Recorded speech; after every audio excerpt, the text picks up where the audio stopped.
Excel PU college ಗುರುವಾಯಿನಕೆರೆ ಕರ್ನಾಟಕದ number 1 PU college. Admissions open now.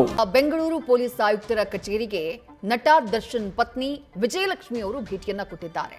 CCB ಜಂಟಿ police ಆಯುಕ್ತರನ್ನ ಭೇಟಿ ಮಾಡಿದ್ದಾರೆ ದರ್ಶನ್ ಪತ್ನಿ.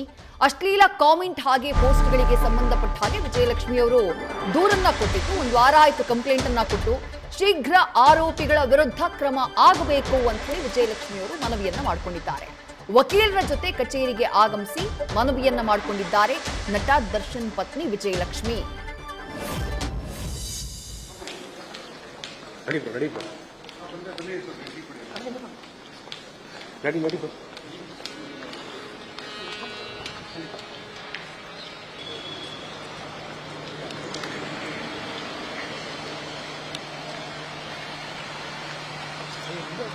ಇಲ್ಲೇ ನಿಂತ್ಕೊಳ್ಬಿಡಿ.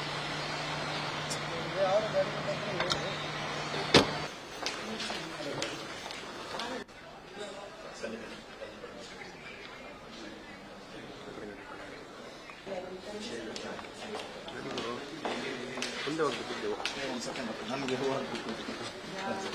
ಹೋಗಿ ನಾವು ಮುಂದೆ ಹೋಗೋಣ. ನಗರ ಪೊಲೀಸ್ ಆಯುಕ್ತರ ಕಚೇರಿಗೆ ವಿಜಯಲಕ್ಷ್ಮಿ ಅವರು ಭೇಟಿಯನ್ನ ಕೊಟ್ಟರು. ಭೇಟಿ ಕೊಟ್ಟಿದ್ಯಾಕೆ? ಕಳೆದ ಒಂದು ವಾರದ ಹಿಂದೆ ಅವರೊಂದು ಕಂಪ್ಲೇಂಟ್ ಅನ್ನ ಲಾಡ್ಜ್ ಮಾಡಿದ್ರು. ಕಮಿಷನರ್ ಕಚೇರಿಗೆ ಆಗಮಿಸಿ ಅವರು ಕಂಪ್ಲೇಂಟ್ ಅನ್ನ ಕೊಟ್ಟಿತ್ತು.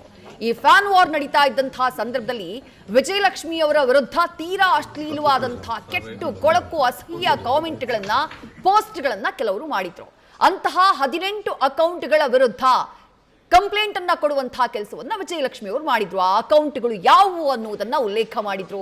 ಯಾರ್ಯಾರು ಆ ರೀತಿ ಪೋಸ್ಟ್ಗಳನ್ನ ಹಾಕಿದ್ದಾರೆ, ಕಾಮೆಂಟ್ಗಳನ್ನ ಹಾಕಿದ್ದಾರೆ, ಅದರ ಲಿಂಕ್ಗಳನ್ನ ಕೂಡ ಕೊಡ್ಲಾಗಿತ್ತು. ಆದ್ರೆ ಇಷ್ಟೆಲ್ಲ ಆದ್ರೂ ಅವರು ಕಂಪ್ಲೇಂಟ್ ದಾಖಲು ಮಾಡಿ ಒಂದು ವಾರ ಆಯ್ತಲ್ಲ, ತಕ್ಷಣಕ್ಕೆ ಕ್ರಮ ಆಗಬೇಕಾಗಿತ್ತು. ಇಂತಹ ಕೇಸ್ಗಳಲ್ಲೆಲ್ಲ ತಕ್ಷಣಕ್ಕೆ ಕ್ರಮ ಆದ್ರೇನೆ ಸೂಕ್ತ ರೀತಿಯಲ್ಲಿ ತಡೆಯೋದಕ್ಕೆ ಸಾಧ್ಯ ಆಗೋದು. ಪೊಲೀಸ್ ಆಯುಕ್ತರ ಕಚೇರಿ ಭೇಟಿ ಬೆನ್ನಲ್ಲೇ ವಿಜಯಲಕ್ಷ್ಮಿ ಸ್ಟೋರಿಯನ್ನ ಹಾಕಿದ್ದಾರೆ. ತನಿಖೆಯ ಬಗ್ಗೆ ಅಸಮಾಧಾನವನ್ನ ವ್ಯಕ್ತಪಡಿಸಿದ್ದಾರೆ ದರ್ಶನ್ ಪತ್ನಿ. ನಾನು ಸಲ್ಲಿಸಿದಂತಹ ದೂರನ್ನ ಸಂಪೂರ್ಣವಾಗಿ ನಿರ್ಲಕ್ಷಿಸಲಾಗಿದೆ. ಕಾನೂನು ಎಲ್ರಿಗೂ ಒಂದೇ ಅಂತ ಹೇಳಿ ನಾನು ಯಾವಾಗ್ಲೂ ನಂಬಿದ್ದೇನೆ. ಬೇರೆ ಮಹಿಳೆ ನೀಡಿದಂತಹ ದೂರಿಗೆ 1 ದಿನದ ಒಳಗೆ ಕ್ರಮ ಆಗಿತ್ತು. ಹಾಗಾದ್ರೆ ನನ್ನ ದೂರು ಮುಖ್ಯ ಅಲ್ವಾ? ಇದನ್ನ ನಾನು ಸುಮ್ಮನೆ ಬಿಡೋದಿಲ್ಲ ಅಂತ ಹೇಳಿ ಸ್ಟೋರಿ ಹಾಕಿ ಅಸಮಾಧಾನವನ್ನ ವ್ಯಕ್ತಪಡಿಸಿದ್ದಾರೆ ವಿಜಯಲಕ್ಷ್ಮಿ ಅವರು. ನಮ್ಮ ದೇಶದಲ್ಲಿ ಕಾನೂನು ಸುವ್ಯವಸ್ಥೆ ಎಲ್ರಿಗೂ ಒಂದೇ ಅಂತ ನಾನು ಸದಾ ನಂಬಿದ್ದೆ. ಆದ್ರೆ ನಿಜ ಹೇಳಬೇಕು ಅಂದ್ರೆ ಈ ಅನುಭವ ಆ ನಂಬಿಕೆಯನ್ನ ಪ್ರಶ್ನೆ ಮಾಡೋ ಹಾಗೆ ಮಾಡಿದೆ. ನಾನು ಸಲ್ಲಿಸಿದ್ದ ದೂರು ಸಂಪೂರ್ಣವಾಗಿ ನಿರ್ಲಕ್ಷ್ಯಕ್ಕೊಳಪಟ್ಟಿದ್ದು, ಮತ್ತೋರ್ವ ಮಹಿಳೆ ಸಲ್ಲಿಸಿದ ದೂರು ಮಾತ್ರ 1 ದಿನದ ಒಳಗೆ ಕ್ರಮಕ್ಕೆ ಒಳಪಟ್ಟಿರೋದು ನನಗಚ್ಚರಿಯಾಗಿದೆ. ನನ್ನ ದೂರು ಕಡಿಮೆ ಮಹತ್ವದ್ದೇ ಅಥವಾ ಮಾನ್ಯತೆ ಇಲ್ಲದ್ದೇ ಅನ್ನುವಂಥ ಪ್ರಶ್ನೆ ನನ್ನಲ್ಲಿ ಮೂಡಿದೆ. ನನ್ನ ವಕೀಲರಿಂದ ನಿರಂತರ ಅನುಸರಣೆ ನಡೆದ್ರೂ ಕೂಡ ಯಾವುದೇ ಕ್ರಮವನ್ನ ಕೈಗೊಳ್ಳಲಾಗಿಲ್ಲ. ಇವತ್ತು ನನ್ನ ದೂರು ನೋಡಲಾಗುವುದಕ್ಕೂ ನಾನು ಇನ್ನೂ ಕೂಡ ಕಾಯ್ತಾ ಇದ್ದೀನಿ ಅನ್ನೋದನ್ನ ನೆನಪಿಸೋಕೆ ನಾನೇ ವೈಯಕ್ತಿಕವಾಗಿ ಹೋಗಬೇಕಾಯ್ತು. ಅಂದ್ರೆ ನಾನು ಕೊಟ್ಟಂತಹ ದೂರನ್ನ ರಿಮೈಂಡ್ ಮಾಡೋದಕ್ಕೆ ನಾನೇ ಹೋಗಬೇಕಾಯ್ತು. ಆದ್ರೆ ಈ ವಿಳಂಬ ಯಾವುದಾದ್ರೂ ಹೊರಗಿನ ಒತ್ತಡ ಅಥವಾ ಪ್ರಭಾವದಿಂದ ಆಗಿಲ್ಲ ಅಂತ ಹೇಳಿ ನಾನು ಅಂದ್ಕೋತೀನಿ. ನನಗೆ ಗೊತ್ತಿಲ್ಲ, ಆಗಿದ್ರೂ ಆಗಿರಬಹುದು. ನ್ಯಾಯ ಯಾರನ್ನ ಒಳಗೊಂಡಿದೆ ಅನ್ನೋದ್ರ ಮೇಲೆ ಅವಲಂಬಿತವಾಗಿರಬೇಕಾದಂತಹ ವಿಚಾರ. ಈ ರೀತಿಯಾದಂತಹ ವರ್ತನೆಯನ್ನ ಬೆಂಬಲಿಸುವವರಿಗೂ ಅಥವಾ ಆಶ್ರಯ ನೀಡುವವರಿಗೂ ಕಣ್ಣು ಮುಚ್ಚಿ ಇಂತಹ ಕೃತ್ಯಗಳನ್ನ ಬೆಂಬಲಿಸುವ ಬದಲು ಉತ್ತಮ ಜೀವನ ನಡೆಸುವತ್ತ ಶಕ್ತಿಯನ್ನ ಬಳಸಿ ಅನ್ನೋದೇ ನನ್ನ ಮಾತು. ನಾನಿನ್ನೂ ಕೂಡ ಕಾಯ್ತಾ ಇದ್ದೀನಿ. ಇದನ್ನ ನಾನು ಸುಮ್ಮನೆ ಬಿಡೋದಿಲ್ಲ. ವಿಜಯಲಕ್ಷ್ಮಿ ಅವರ ಆಕ್ರೋಶದ ನುಡಿಯಿದು, ಅಸಮಾಧಾನದ ನುಡಿಯಿದು. ವಿಜಯಲಕ್ಷ್ಮಿ ಅವ್ರು ಹೇಳಿರೋದು ಕರೆಕ್ಟ್ ಆಗಿದೆ. ಏನ್ ತಪ್ಪು ಹೇಳಿದ್ದಾರೆ ಅವರು? ಆವತ್ತು ಕಂಪ್ಲೇಂಟ್ ದಾಖಲಾದಾಗ ಆವತ್ತೂ ಇದ್ದಿದ್ದು ಒಬ್ಬ ಮಹಿಳೆನೆ. ರಮ್ಯಾ ಅವರು ಕಂಪ್ಲೇಂಟ್ ಅನ್ನ ಕೊಟ್ಟಾಗ ಅವತ್ತೆಲ್ಲರೂ ಕೂಡ ಆಗ್ರಹ ಮಾಡಿದ್ರು. ಆ ರೀತಿ ತುಚ್ಛವಾಗಿ ಯಾರು ಕಾಮೆಂಟ್ಗಳನ್ನ ಹಾಕ್ತಾರೋ, ಕೆಟ್ಟು ಕುಳುಕಾಗಿ ಮೆಸೇಜ್ ಮಾಡ್ತಾರೋ ಅಂಥವರ ವಿರುದ್ಧ ಕ್ರಮ ಆಗಬೇಕು ಅಂತ ಎಲ್ಲರೂ ಆಗ್ರಹ ಮಾಡಿದ್ರು. ಕ್ರಮ ಆಯ್ತು ಕೂಡ, ಅವರನ್ನ ಅರೆಸ್ಟ್ ಮಾಡುವಂತಹ ಕೆಲಸವೂ ಆಯ್ತು.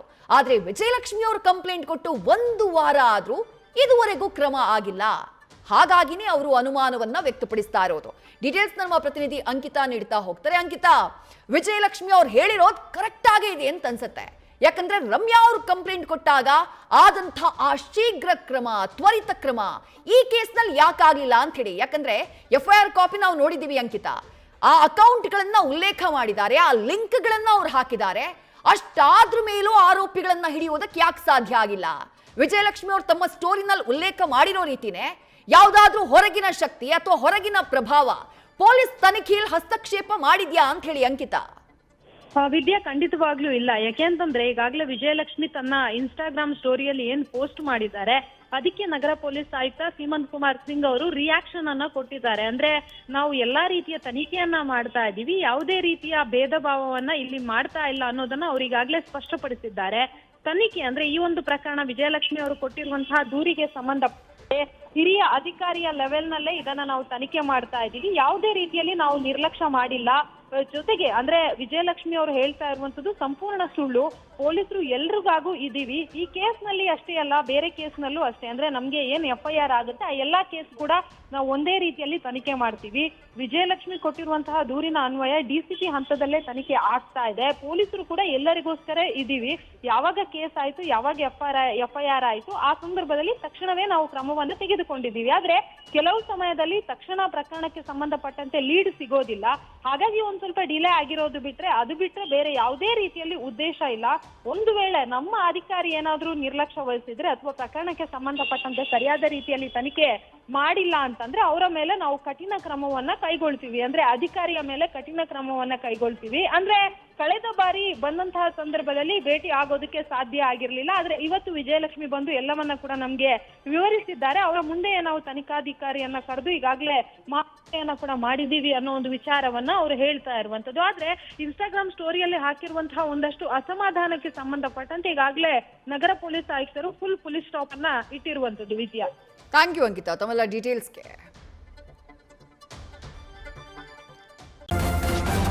ನ್ಯೂಸ್ ಫಸ್ಟ್ ನಿರ್ಭೀತಿಯಿಂದ ನಿಮ್ಮ ಪರವಾಗಿ.